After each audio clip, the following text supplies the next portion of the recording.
नमस्कार, आप देख रहे हैं संवाद 365। मैं हूं आपके साथ दिग्विजय सिंह चौहान। उत्तराखंड की आज की 5 बड़ी खबरें क्या क्या हैं, उन पर नजर डालते हैं। सबसे पहली खबर है जोशीमठ से, जहां पर जोशीमठ में जो प्रभावित लोग हैं उन्होंने जन आक्रोश रैली निकालते हुए जमकर नारेबाजी की।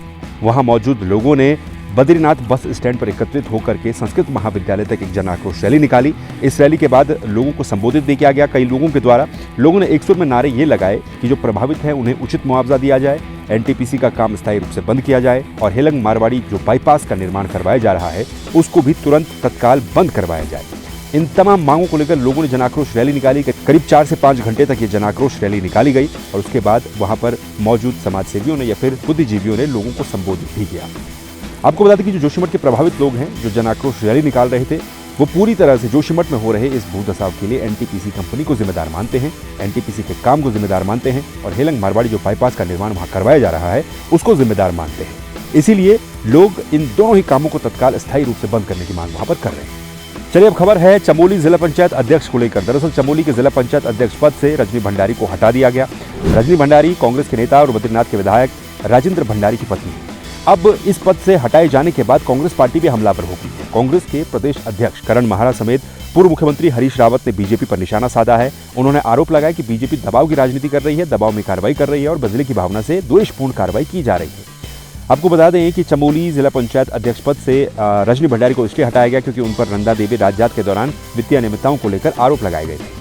अब इसी संबंध में हरीश रावत और कांग्रेस के प्रदेश अध्यक्ष करण महारा ने कहा है कि ये पूरी की पूरी तरह से स्पष्ट होता है कि ये जो कार्रवाई की गई है ये बीजेपी के प्रदेश अध्यक्ष महेंद्र भट्ट के दबाव में की गई है। महेंद्र भट्ट बद्रीनाथ विधानसभा से भी आते हैं, इससे पहले पूर्व विधायक बद्रीनाथ हो रहे हैं और वहां से इस बार चुनाव नहीं जीत पाए। तो उनका ये कहना है, कांग्रेस का ये कहना है कि ये दबाव में की गई कार्रवाई है, इस कार्रवाई से वो संतुष्ट नहीं है और पूरी की पूरी तरह से कांग्रेस पार्टी रजनी भंडारी की लड़ाई अब लड़ेगी।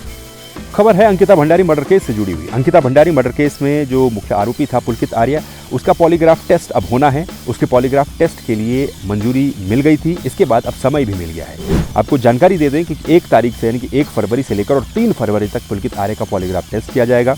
इस पॉलीग्राफ टेस्ट में कई तरह के सवालों के जवाबों को ढूंढने की कोशिश की जाएगी। हो सकता है कि वीआईपी के नाम को तलाशने की कोशिश भी इस पॉलीग्राफ टेस्ट में की जाए। इसके लिए लैब के द्वारा समय दे दिया गया है। 1 तारीख से लेकर 3 तारीख तक उसका पॉलीग्राफ टेस्ट होगा।